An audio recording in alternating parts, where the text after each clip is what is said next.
Singizimana rurema yaremye imisozi izuba kumurika mu munsi ukwezi kubonesha n'inyenyeri umucyo singiziba meryumwami wujuje isi imyaka yaremeshe ijambo rye ibizima byose mwami mboni bitangaza byabondeba hose hano hasi no hejuru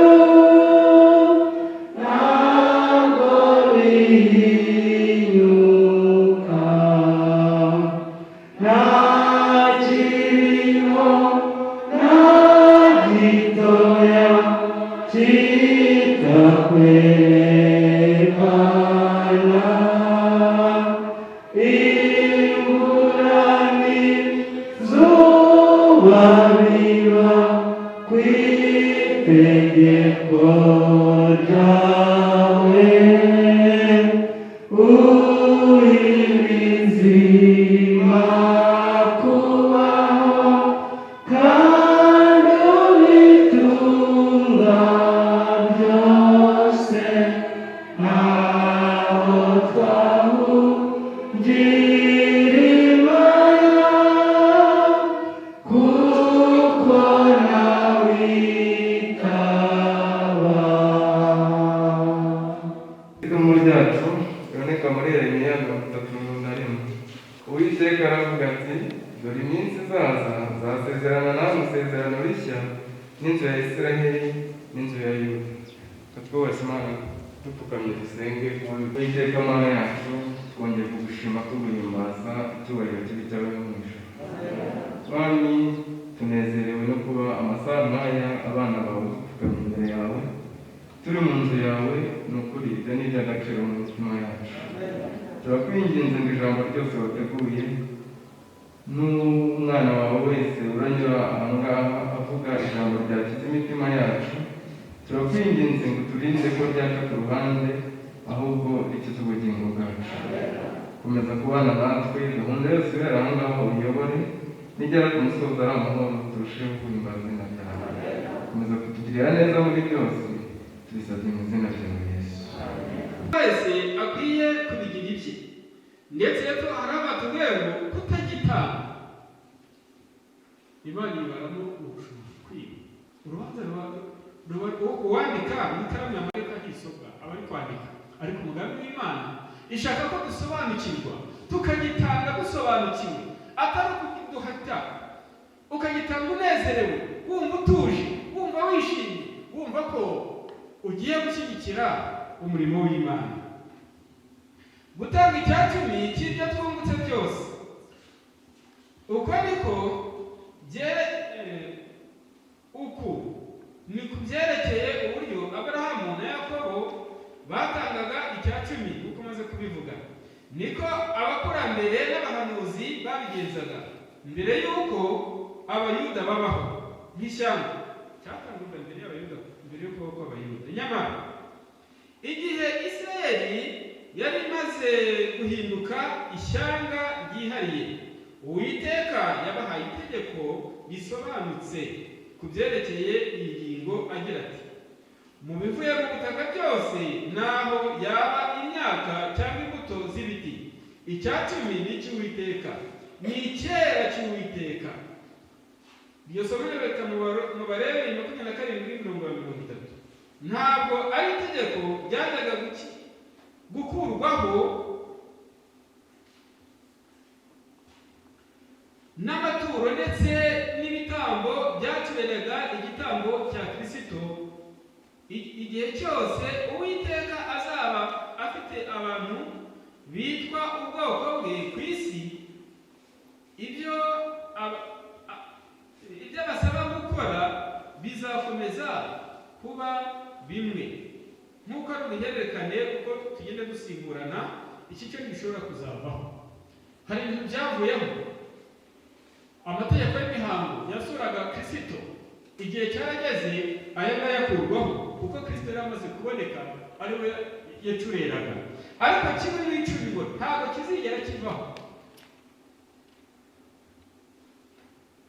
Bikwiye rero kumvikana ko buri wese akwiye kumva ko akwiye kugira uruhare mu murimo w'Imana, kandi anezerewe kandi adafatwa.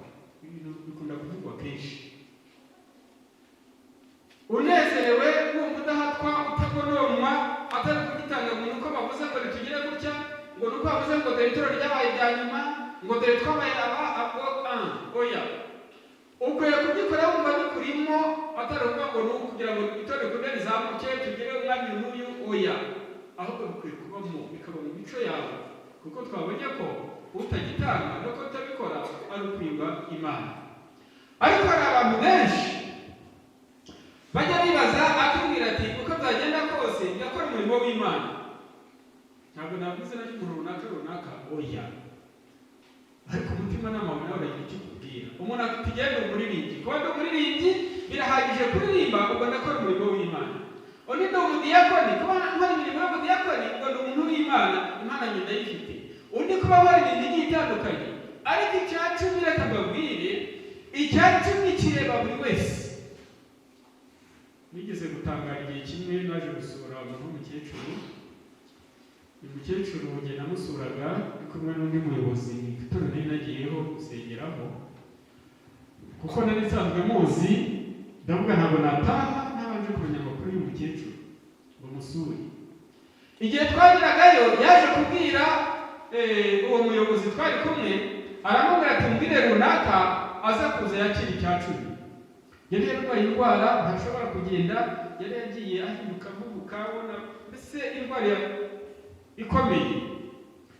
Ariko uyu mukecuru naramwitegereje imbere yose, Imana, uyu mukecuru kubaho kwe iyo wazaga ugiye kumusura nk'uko mujya mubigenza, mwagiye gusura abantu batishoboye, adafite uko ameze, ukagenda witwaje agasukari, ukitwaza amafaranga igihe hari utwo Imana yakurongesheje ni 500 cyangwa n'igihumbi, ukagenda utakira bazagira akantu bakugurira. Ariko umukecuru yagiraga gutya, aya mafaranga bayamuha akavuga ati kugira ngo mbone aya mafaranga ni Imana ibikoze, ikoreye muri aba bantu Imana baramfasha. Agakuramo kimwe mu icumi akagira umubitsi ati genda uzantangire kimwe mu icumi. Uyu mukecuru ntakiriho, yasinze rihambira. Ariko umukecuru yabera ikigisho gikomeye. Yabikoraga ntawe umuhata. Reka mbabwire ijambo n'ubushinzwe Imana yarabibabwiye. Na wa muntu usaba ku muhanda wicaye wanyura wampaye, urya nawe azabazwa ibihawe n'urwego arimo. Burya yari umuntu w'Imana usenga, nawe aravuga ati Mana, agiye kugenda ati dore ndagendeye gusaba, simfite amaboko yo guhinga, nta n'ikintu nakora, ariko nshoboze nzi kubona ikintu nabona. Imana igatanga imigisha umuntu w'Imana wagenda ukamuhereza, undi akamuhereza, agatekereza ati ariko Mana wakoze, nkwiye kugara kimwe mu icumi cy'Uwiteka. Ni ikireba buri wese mu rwego ari, waba uri mu rwego rwo hejuru birakureba, uri mu rwego ruciriritse birakureba, uri mu rwego rwo hasi wowe no hasi nawe birakureba, kuko iki itegeko ry'Imana bireba buri wese. Ariko bana b'Imana n'ikibabaza, ubundi usibye ko tutareba kure, turi abanyantege nke, ubwenge bwacu butambutse, ubundi Imana yo wayituye.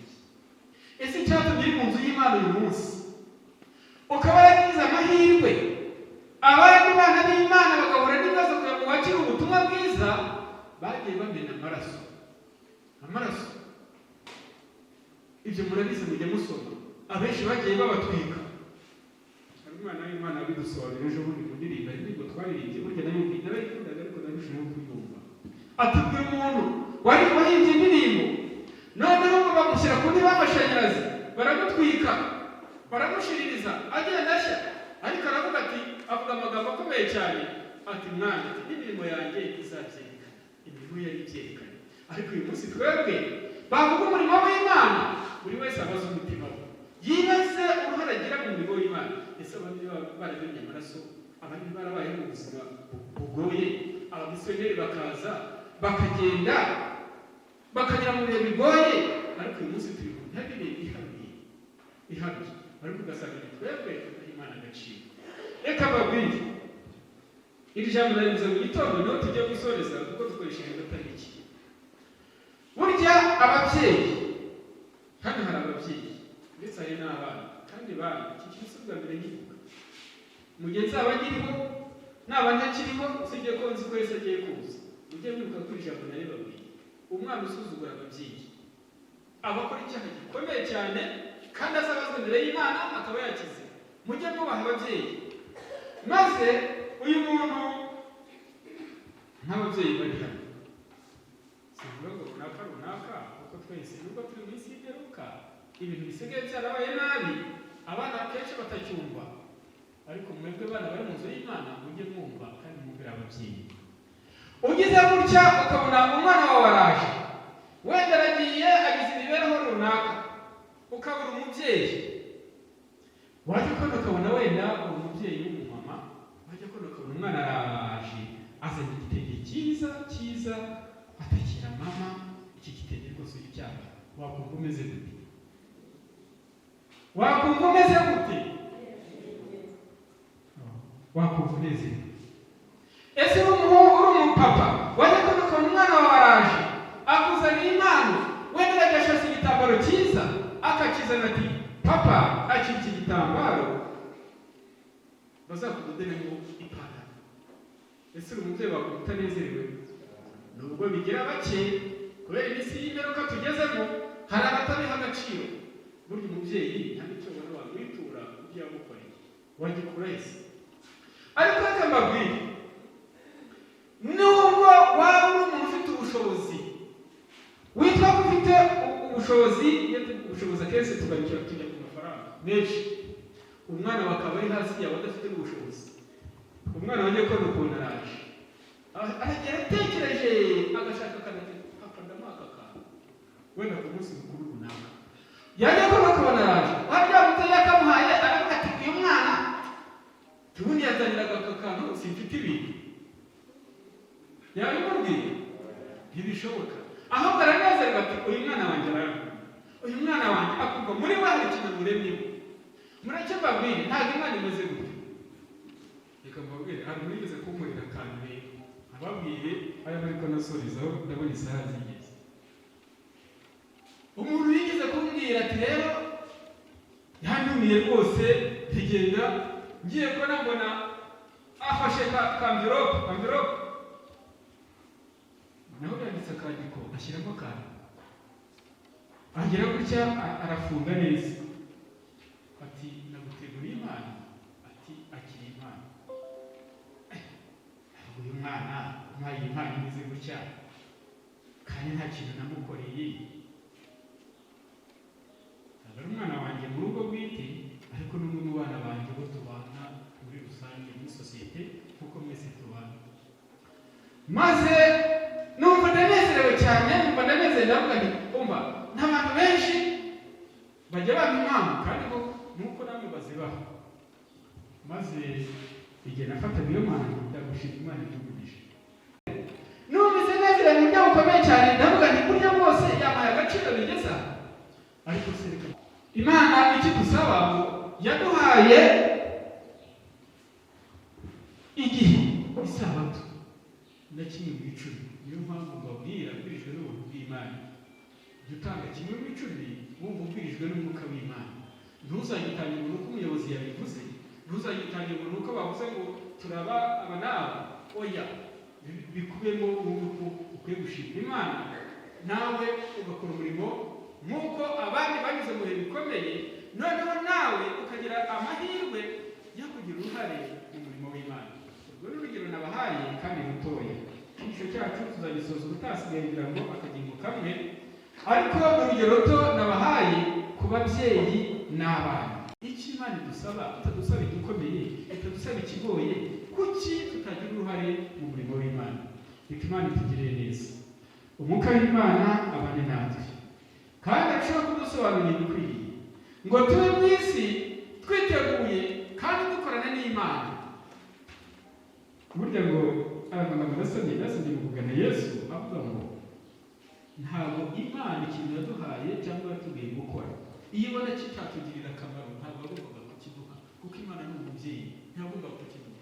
Reka Imana itugire neza rero kumva ko ibyo dutunze n'uyu mwuka duhumeka naho tugenda ububasha bw'Imana, buri wese agira uruhare mu murimo w'Imana. Yesu naza njye namwe n'abakunze kuboneka kwe tuzishimire kumusanganira. Ibyo mbasabira nisabira kuko Yesu umukiza wacu.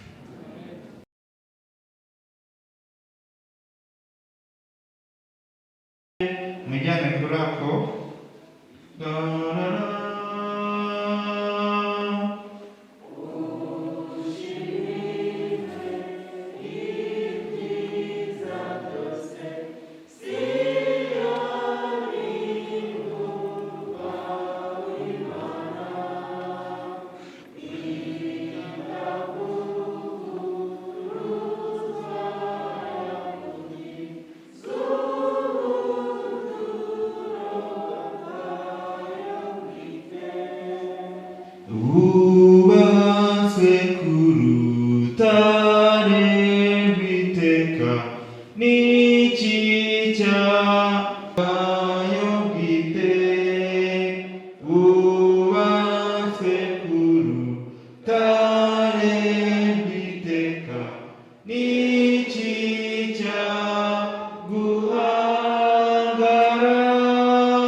Yesu ashimwe. Tunejejwe no kuba turi mu nzu y'Imana kandi duturije imbere yayo. Reka dufatanyirize hamwe gushimira Imana yaturinze mu bihe bigize icyumweru ahantu hatandukanye twari turi, ikaba yarahaturindiye. Uyu munsi tukaba twahuriye hano mu nzu yayo turi bazima. Izina ry'Imana yacu rishimwe. Reka rero twakire abashyitsi bari muri iri teraniro, aho muri ari abaririmbyi abakorerabushake ndetse n'abashyitsi muri rusange bari imbere yacu mu iteraniro turimo turababona. Aho muri nimushyire ikiganza hejuru tubakire. Abashyitsi rwose barimo Imana yacu ihabwa icyubahiro. Nimumfashe tubakire mu izina rya Yesu. Turabakiriye mu izina rya Yesu Kristo, Imana iduha umugisha. Amen. Mwicare mwisanzuye kandi mufashirize mu nzu y'Imana. Uyu munsi utubere umunsi w'imigisha n'ibyishimo mu izina rya Yesu. Murakoze.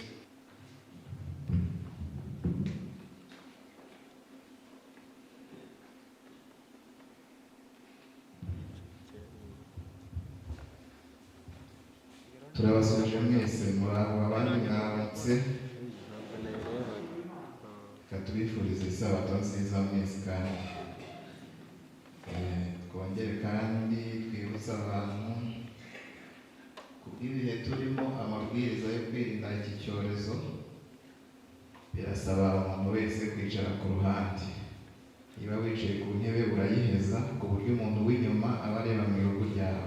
Dutangiye icyigisho cyacu cy'iki cyumweru mu nsanganyamatsiko rusange. Dufite icyigisho cy'ikigembwe kivuga ngo isezerano.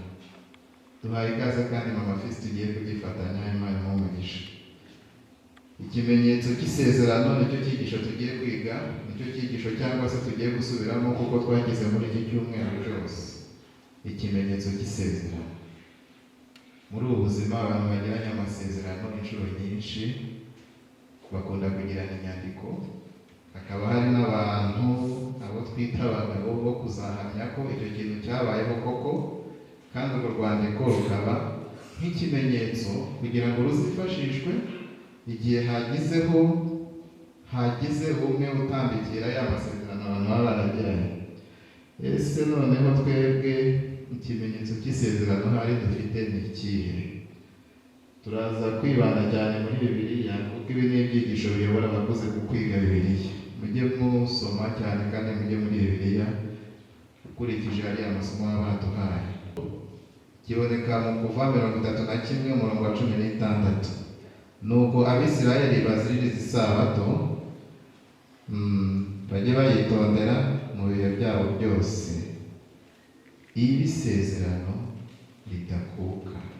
Ibe isezerano ritagenza gute? Ni isezerano Imana yahaye Abisirayeli isabato, kandi ribe isezerano ridakuka. Uyu mwanditsi w'iki gitabo cy'ibi byigisho yatangije amagambo atubwira ngo isabato mu munsi wa karindwi ni nk'umusumari ukubita ngo pa. Mu cyumweru cyose tuba tumaze iminsi twirukanka tuva aha tujya hariya dushaka amafaranga abandi tuyishyura, nubwo mu kugaruka kudashika guhora kuza buri cyumweru, isabato nayo ikaba iraje ikatugarura ku rufatiro rw'icyo turi cyo cyangwa icyo tugomba kuba cyo. Tukagaruka ku rufatiro, nuko tukabona n'umunsi umwanya se wo kuruhuka tugasabana n'Imana.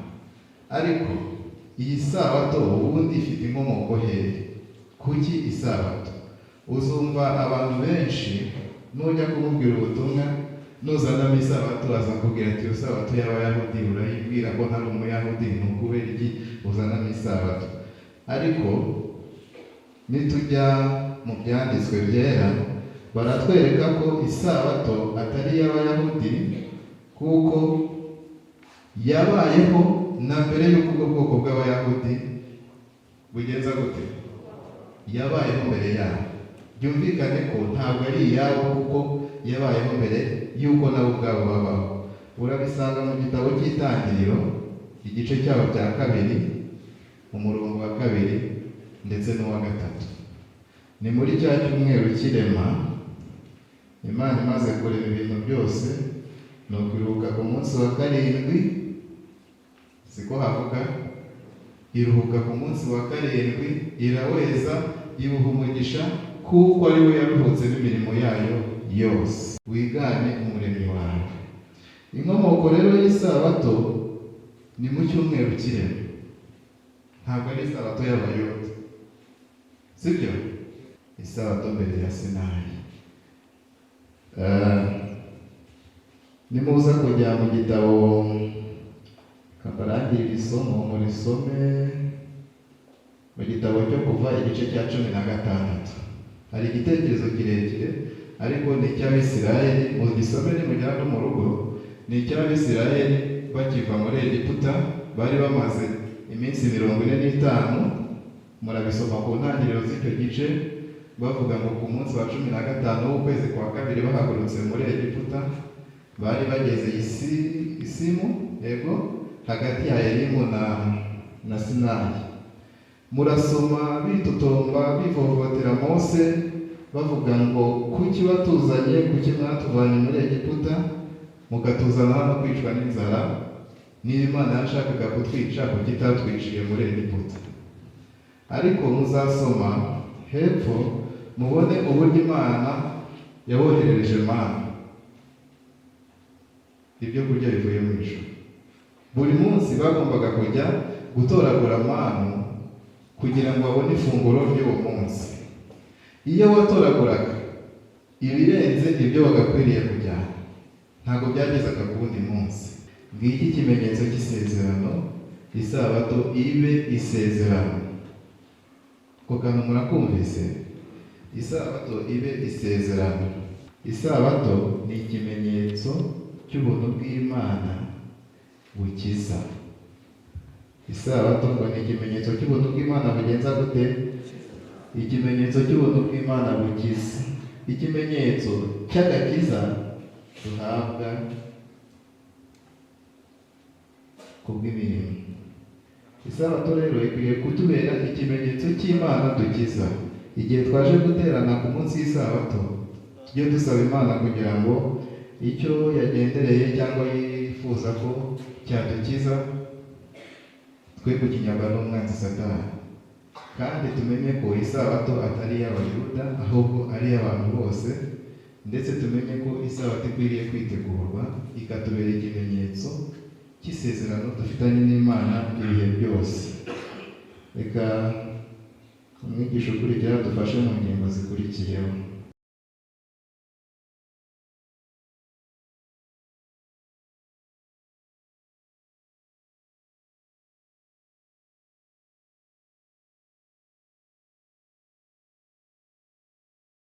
Mwaramutse mwese. Imana ishimwe kandi ihabwe icyubahiro kuko twese yaturinze kandi ikaduhuriza hamwe ngo dufatanye gusangira ibyiza yaduteguriye kuri uyu munsi wayo wera. Ingingo yo kuwa 4 iravuga ngo ikimenyetso cyo kwezwa.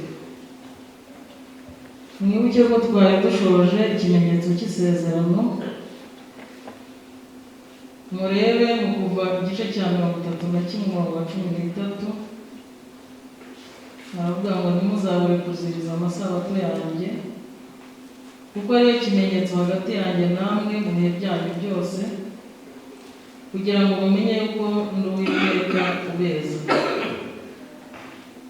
Aha rero ntabwo isabato ari itweza, ahubwo isabato twibuka ko Imana ari umuremyi wacu, kandi tukibuka ko Imana ari itweza. Niyo mpamvu dukwiye gushimira Imana ko igihe twemeye ko turi abanyabyaha tugacishwa bugufi, Imana itwezaho inenge yose idutandukanya nayo. Reka dusabe Imana rero kugira ngo iki kimenyetso cyo kwezwa tugire agaciro kandi tuyishimire ko iba yiteguye kubikora. Igitekerezo cy'isabato nk'ikimenyetso. Ikimenyetso kigaragara cy'inyuma ni ikimenyetso cy'iteka ryose hagati y'Imana n'ubwoko bwayo, kivuga aha ngaha bwa mbere muri ubu buryo. Isomo bwaryo ririmo ibitekerezo bitangaje dukwiye kwiga. Ingingo nshya zahurijwe hamwe muri iri somo. Ingingo ya mbere dukwiye kuzirikana ni uko isabato ari nk'ikimenyetso cy'ubwenge. Isabato ni ikimenyetso cy'ubwenge, ntabwo ari ikimenyetso cy'ubujiji. Isabato nk'ikimenyetso cyo kwezwa ni ingingo ya 2. Zirikana uruhande rw'isezerano rufitanye isano n'ubumenyi. Imyumvire y'Abaheburayo ku bijyanye n'ubumenyi, ikimenyetso, ubwenge, isano n'amarangamutima. Kumenya ntibyari bisobanuye gupfa kumenya ikintu by'umwihariko igihe umuntu yabaga arimo. Byabaga bisobanuye kugirana n'uwo muntu uzwi isano ikomeye. Bityo Uwiteka byavugaga kumenya Uwiteka byavugaga kugirana nawe isano cyangwa umubano utunganye, kumukorera, kumwubaha, kumwizera, kumwiringira no kumushaka no kwambaza izina rye. Rero ngira ngo ibi bintu birumvikana ko niba Imana ari umuremyi wacu kandi ikaba ishaka kutweza, tugomba kumenya ko Uwiteka ari Imana kandi tukamumenya neza, tukagirana nawe umushyikirano uhamye, tumwizera, tumukorera, tumwiringira, tumwubaha kandi tumushaka, ndetse twambaza n'izina rye. Indi ngingo yo kuwa 5 yo iratubwira kwibuka isabato. Ngira ngo isomo ryo kuva igice cya 20:8 twese turarizi. Nasabaga ko nk'iteraniro ryose turisubiramo, ingingo ikaba irangiye. Turivuge, muvuge cyane kandi neza. Wibuke twese umunsi w'isabato, isabato dukora, abayikora imirimo yawe yose, ariko bakora imirimo y'isabato y'Uwiteka Imana yawe, ntukagire umurimo wose ukoraho, wowe ubwawe cyangwa umuhungu wawe cyangwa umukobwa wawe. Ntabwo isabato yarangiye ngo tureke kuyiruhuka, ahubwo ibyo bizasozwa n'inama y'agakiza igihe izasohorera. Kigaruka kwirema kandi nk'ikimenyetso cy'isezerano ry'ubuntu kitwerekeza ku kurema bushya buheruka, igihe Imana izahindura ibintu byose bishya. Reka dusabe Imana kugira ngo idushoboze guha agaciro amategeko yayo, ariko cyane itegeko ry'isabato kuko ari ryo umwanzi yahagurukiye kurwanya. Dusabe Imana ngo idushoboze kubishyira mu bikorwa mu izina rya Yesu. Muremyi wacu kandi Imana tweza, turagushimira kucyubahiro. Igihe utarona niwe wabonye ko umwana w'umuntu wazananirwa, umuha icyitegererezo cyiza uraruhuka, umuha isabato uragibuka ko uri umuremyi we. Turakwinginze ngo tugaruremo agaciro k'isabato, utubashishe gukomeza amategeko yawe, utugeze ku rugero rukwiye, maze utuzimike ingoma yawe tuzayibanemo n'abera bose. Uyu munsi w'isabato uduhiremo ibyo wagennye ko bidukiza umwanzi Satani yo kubitinyaga, tubisabye twizeye mu izina rya Yesu.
turakwinjiza kugira ngo imitima yacu yitegure kwakira ijambo ryawe.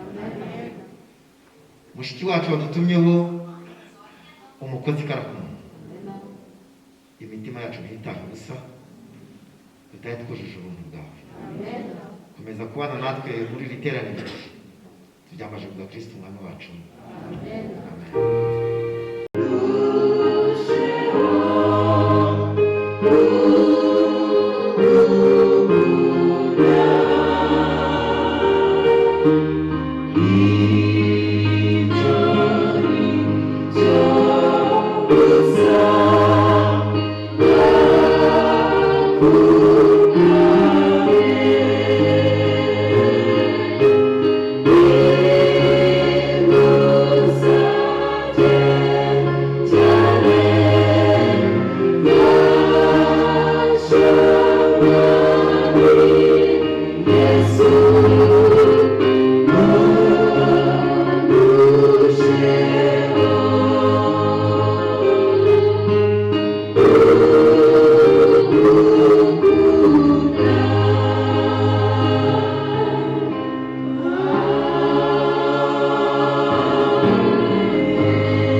Bizamufasha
kandi nta kintu kitarondorwa.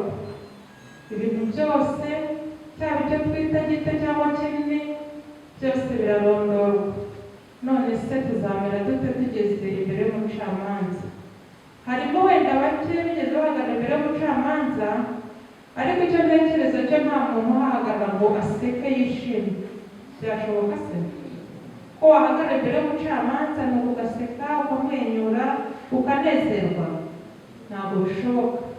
Kandi aba ari umuntu ushobora kumenya ibyawe cyangwa ntanabimenye, ushobora kukwibeshyaho akakwita uwatsinze kandi wari watsinzwe. Nuko wahagarara imbere ugatengurwa, ugafata mu mugongo, warabahagera akifata inyuma, yarangiza akagarura amaboko imbere, yarangiza akajya kuyazamura ku mutwe, kandi nta nubwo ariko akwiriye kwifata, agomba guhagarara yemye atikorakora atagize ate. Ariko kubera umutima we utari hamwe, ni uko umuntu akabura aho yifata n'uko ahagarara. Umuntu umwe ngo yigeze ajya imbere y'abacamanza afite umuntu wamurenganije yaramutwaye ibye, nuko arangije ajya kumurega, ariko nta nyandiko bari afitanye, nta kintu cyashoboraga kumuburanira yari afite. Nuko akaburana ukuri ariko kudafite ibimenyetso, wa wundi utari umunyakuri agatsinda, bagitaha wowe watsinzwe, ibyo uburana ntabwo ari ibyawe. Araburana ava mu rukiko ajya mu rundi, ashinja ariko ntibyamugirira umuhuko. Warangije ariyumvira ati ariko kuba umucamanza ntube Imana we. Umucamanza yumvise iryo jambo aribaza, arangije ati mwese muze tujyane mu modoka tugende. Burira imodoka baragenda, berekera ku rugo rw'uwariganyije. Nuko aramubwira ati nta rindi jambo wemerewe kuvuga uretse kuri buvuge icyo mubwiye gusa. Baragenda, bagezeyo aramubwira ati noneho uhamagara umugore wawe kandi utavuye muri iyi modoka, umubwire ngo bya bintu bizane byakomeye. Ahamagara umudamu ati madame, noneho bya bintu byakomeye zana bya bintu ugira vuba. Nuko ibyo yaregwaga arabizana, ariko mu bigaragara yasaga n'uwatsinze, kubera ko wamuciraga urubanza ari umuntu atari Imana. Yesu ashimwe. Itegure urubanza. Ijambo ry'Imana ibintu byose byabivuze neza kandi ku mugaragaro, yuko nubwo turi muri iyi si umunsi umwe hazaba urubanza. Indirimbo twaririmbiye yatubwiye ngo imanza ubu ziriho, ubu zaratangiye. Zatangiriye mu basinziriye, zizaza no mu bariho. Kandi ngo nta handi tuzasuzumirwa uretse he? Mu byanditswe. Reka twumvire n'ikindi ibyanditswe bituvugaho muri uyu munsi, ijambo ry'Imana ritubwira. Isomo twatangije ryatubwiye ngo dufite ijambo ryahanuwe kandi tuzaba tugize neza tubyitaho. Reka twumve mu buhanuzi bwa Ezekiel igice cya 20 icyo ijambo ry'Imana ritubwira uyu munsi. Hanyuma twumve niba mu rubanza rw'Imana twiteguye kuzahagarara tudatsinzwe cyangwa se niba tuzatsindwa n'ibyaha. Umuntu wese asengere mu mutima wo kugira ngo we kumva undi, kuko Satani iyo batangiye kwigisha ijambo ry'Imana akubwira ati wumvise ko bavuze ibya runaka, ariko runaka ubundi kucyo atumva iri jambo ntabwo ryarebaga. Iri jambo ntabwo ari irya runaka, ni iryawe nanjye, kugira ngo twumve icyo Imana itubwira muri aka kanya. Igice cya 22 mu gitabo cy'umuhanuzi Ezekiel. Irongera kunzaho riti, nawe mwana w'umuntu, mbese uzacira urubanza umuntu ugusha amaraso, nuko umenyeshe ibizira byawo byose. Kandi uzavuga uti uku ni ko Umwami w'Iteka avuze ngo dore umurwa ugusha amaraso muri wo hagati, kugira ngo igihe cyawo kigere kandi wiremere ibigirwamana bituma wiyanduza. Amaraso yagushijwe yatumye ugirwaho n'urubanza, n'ibigirwamana wiremeye byarakwanduje, kandi wowe wateye igihe cyawe ko gisohora ndetse ukageza no ku myaka yawe. Ubw'ibyo ninjye wakugize urw'amenyo ku banyamahanga, ugasekwa n'igihugu cyose. Tugeze ku murongo wa 5 kuko hageze bakererewe.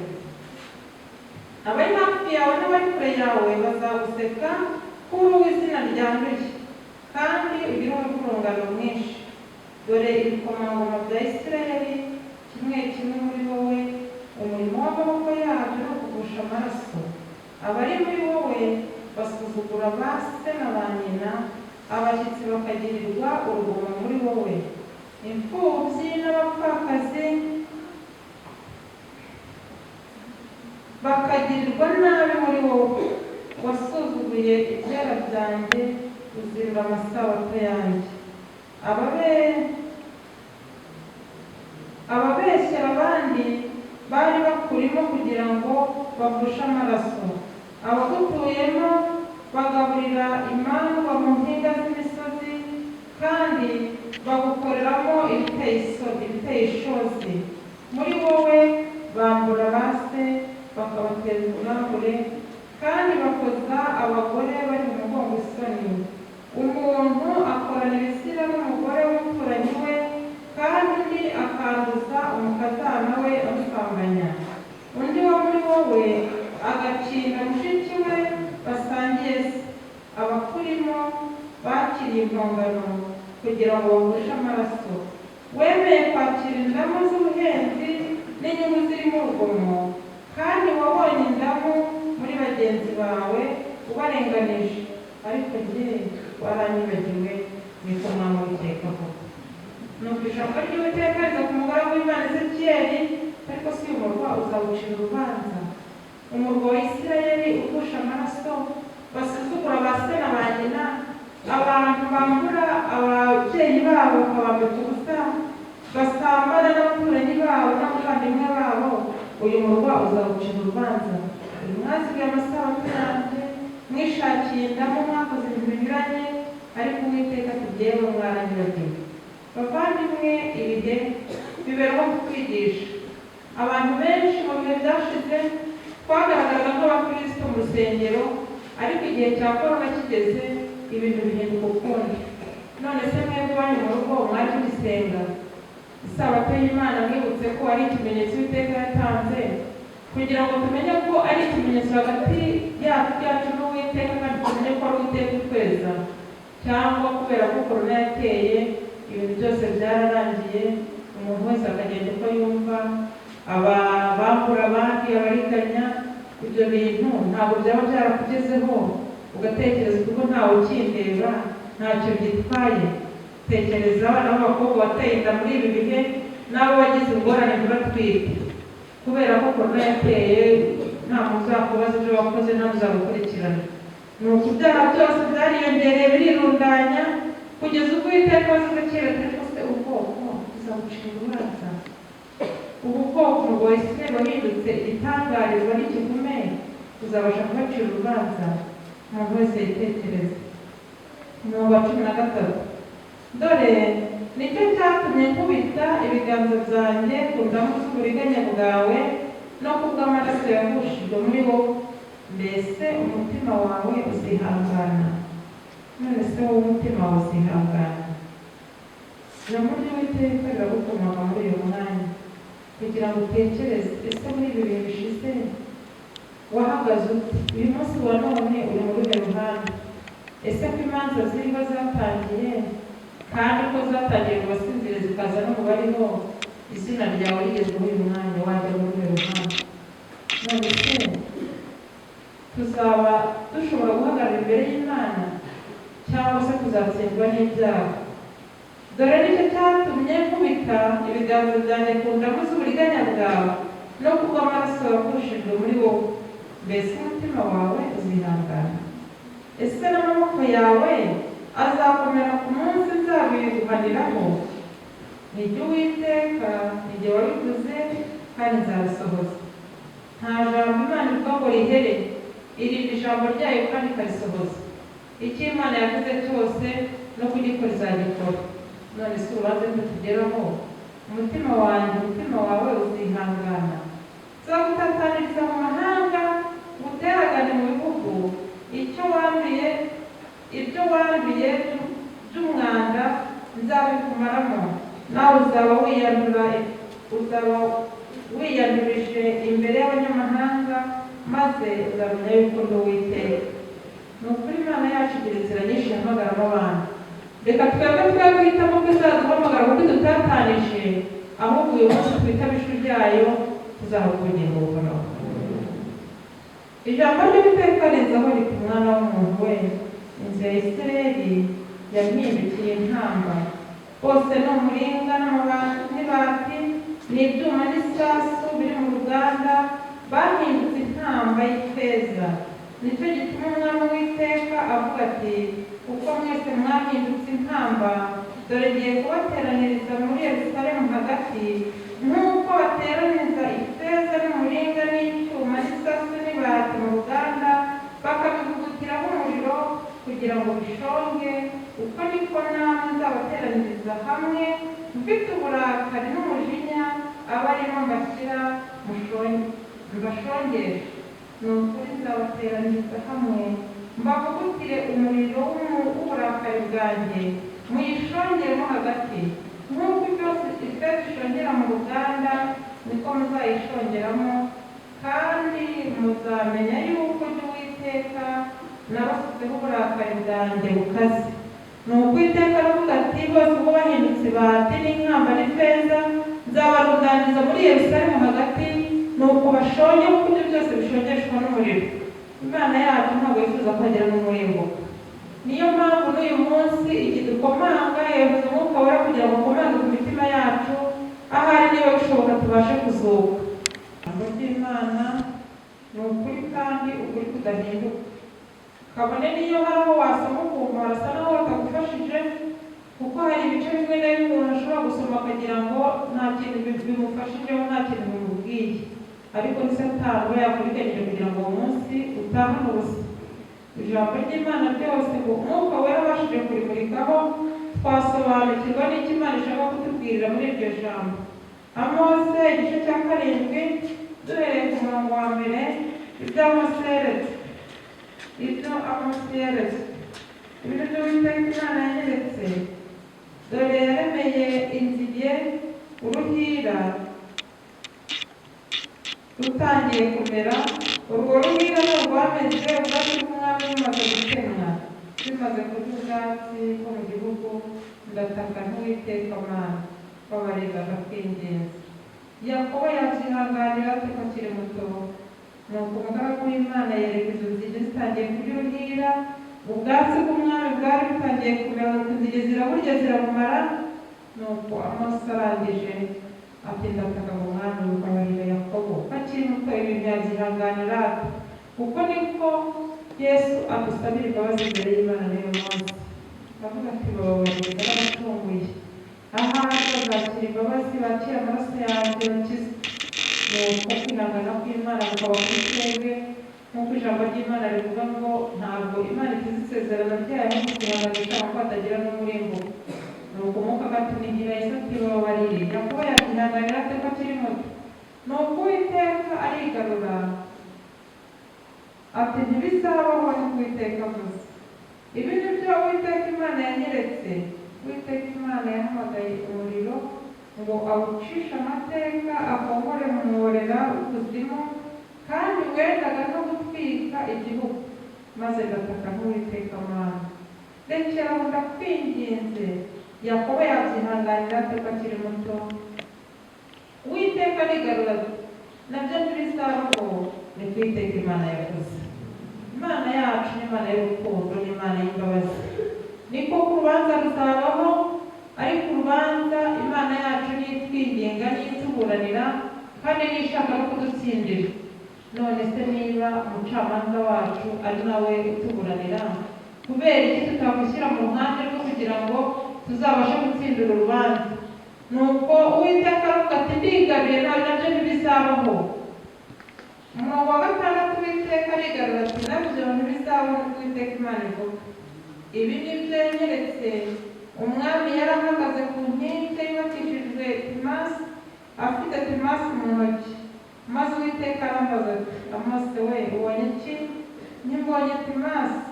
Umwami ati, dore nzashyira timasi mu bwoko bwanjye Isirayeli, sinzongera kubanyuraho ukundi, kandi ingoro za Isaka zizaba imisaka, n'ubuturo bwera bwa Isirayeli buzasenywa, kandi nzahagurukira inzu ya Yerobowamu nitwaje inkota. Uwiteka aratwinginga kandi akatubabarira, ariko uko byagenda kose kwihangana kw'Imana kuzagira iherezo. Uyu munsi ntiwakumva ijwi ryayo, uyu munsi ntiwakagira imbabazi z'Imana, ko Yesu aticaye ku ntebe y'imbabazi kubera njye nawe. Uwiteka aracyadufitiye imbabazi. Yesu aracyavuga ati, babarira. Yakobo ni muto ntiyabasha kubyihanganira, ariko dusorera tubonye ko Uwiteka yavuze ati, noneho ntabwo nzongera kubanyuraho. Abisirayeli bari mu Egiputa mu gihe bendaga kuvayo, Uwiteka yabasabye gusiga amaraso ku nkomanizo z'inzu zabo kugira ngo marayika naza anyureho. Urugo yanyuragaho ubwo abana barimo bararokokaga, ariko batubahirije icyo Uwiteka yabasabye ntabwo yabanyuragaho, ahubwo marayika yinjiraga muri iyo nzu akarimbura imfura n'uburiza bw'amatungo, ku buryo muri Egiputa hose humvikanye imiborogo. Ariko Abisirayeli Uwiteka yari yabanyuzeho. Niyo mpamvu mu mazu yabo abari bakurikije icyo Uwiteka yabasabye nta miborogo yigeze yumvikanamo, kuko bari bakiriye ikimenyetso cy'amaraso ya Yesu akiza. Nuko uyu munsi Uwiteka avuga ati, noneho Abisirayeli sinzongera kubanyuraho. None se ntabwo twakwakira amaraso ya Yesu uyu mwanya, na cyane ko umunsi wacu ari uyu? Umuntu wese aba yibarira ibihe n'imyaka, ariko ubu birahagije, kuko nyuma y'aha dushobora kuba tutakiriho.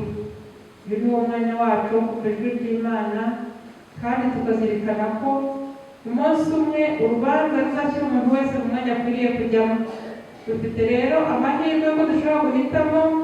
Uyu munsi tugahitamo kuzahabwa ubugingo buhoraho, dore ko Yesu ari twebwe yapfiriye kugira ngo uzizera wese azahabwe ubugingo buhoraho.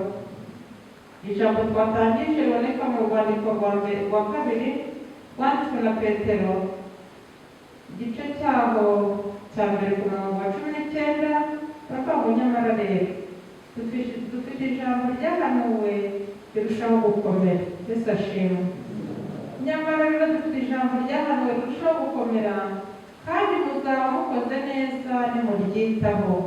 Reka ubuhanuzi tubwiteho muri uyu mwanya, kugira ngo ubwo Isirayeli yacibwaga imanza n'umunsi natwe imanza zikaba zidutegereje, tubashe kwita ku ijambo ridukiza. Kandi muzaba mukoze neza nimuryitaho, kuko rimeze nk'itabaza rimurikira abagize umwijima, rigakesha ijoro, rikagezaho inyenyeri yo mu ruturuturu izabandurira mu mitima yanyu.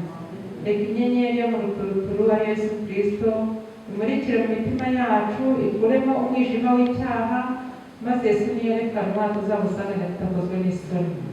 Reka dusoreshe iri somo riboneka mu Byahishuwe igice cya 22, 21 umurongo waho wa 6.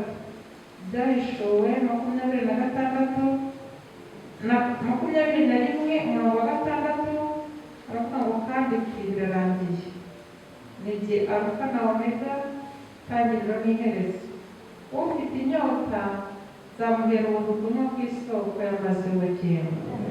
Imana yacu idushoboze kugira inyota yo kunywera ku isoko y'amazi y'ubugingo, kugira ngo njye namwe umunsi w'amateka tuzabe mu ruhande rwa Kristo, kandi uko duteraniye muri uru rusengero rwo tuzateranira mu gihugu cyo mu ijuru, mu izina rya Yesu.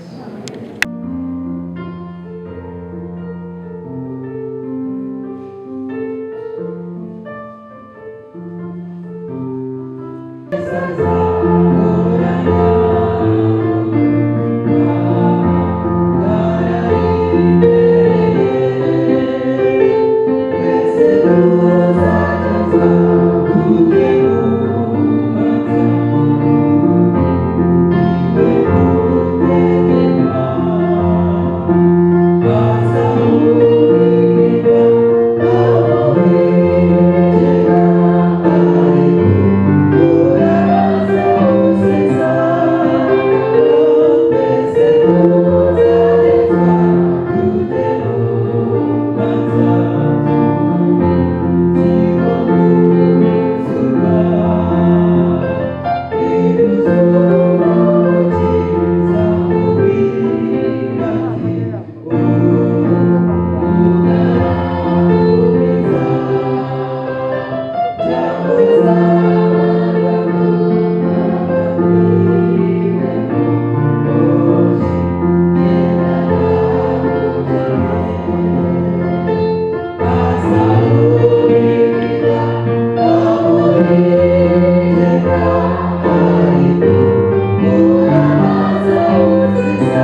ushimye yuko ijambo ryawe riba mu matwi yacu, ushimye yuko umukobwa wawe yongera kugira impuzi, izina ryawe ibwire buri wese waje hano kandi ubwo iteraniro rya mbere risoje ririho umusaraba. Hanyuma iteraniro rya kabiri riri guterana ndetse ariko mwiyumva kugira ngo baze kugira kandi aho baringaniza kugira ngo baze kubafasha nabo bakabafasha. Ibi rero tugiye gutandukana dusubira mu mafundi bijyanye na buri umwe wese kandi iri jambo rimwe mu mitima yacu nizo kuduhindura kugira ngo tujye gukora abantu natwe muri byose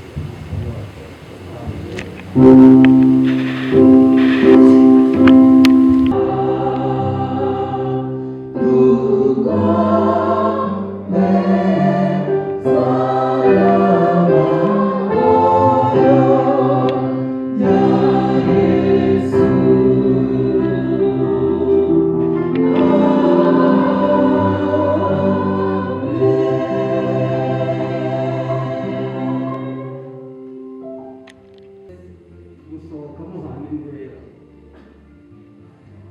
kandi mwibutse ko nta kwambukanya n'ugira gutya nawe umanukira.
Bibiliya zacu dusome isomo riri mu rwandiko Pawulo yandikiye Abafilipi igice ni icya mbere umurongo wa 9 kugeza 11. Abafilipi igice cya mbere umurongo wa 9 turageza ku murongo wa 10.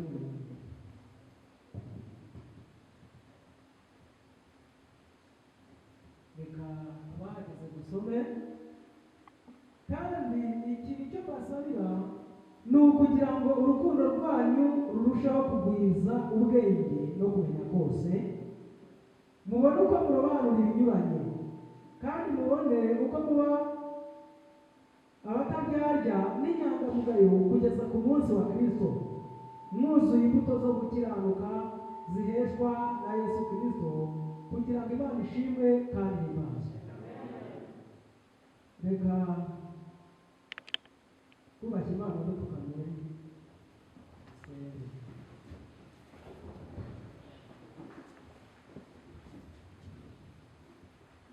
Mana Data wa twese uri mu ijuru, duciye bugufi imbere yawe, turifuza gukizwa nawe. Tuje uko turi twarapfapfanye, twakoze ibyangwa nawe Mwami, ariko tugushimira urukundo rwawe rukomeye cyane wagaragaje Karuvali. Ni ukuri watanze umwana wawe Yesu, arabambwa arapfa ku bwacu, ariko yarazutse habwa icyubahiro. Intsinzi ye iri yacu kubwo kwizera. Ni ukuri tuzanye imitima yacu tugusaba cyane kugira ngo twezwe nawe, utwuhagire utuboneze, maze imitima yacu uyihaze ijambo ryawe, udukirishe ineza yawe, nugaruka mu bicu tuzarabura ubuhora. Umwanya nk'uyu uteguye umukobwa wa Gloriosa, turamusabiye cyane kugira ngo umweze, umwuka we yaramwuzure. Ni ukuri akubera igikoresho wivugire, ubu bwoko bwawe bugaburira uko ushaka, ngo twese niduhaga dutegurirwe kuzamura ubwami bwawe. Reka buri wese uri muri aya materaniro asangire umugisha na mugenzi we umugisha wo mu ijuru, ngo twese utugire umwe muri wowe, Imana nivuga tuzamuhugirwa. Reka rero ingabo z'abamarayika zibane natwe, buri wese umwakire, kuko ntacyo uhishwa, utwuzurize mu bufite byose. Tukwingingiye mu izina rya Yesu.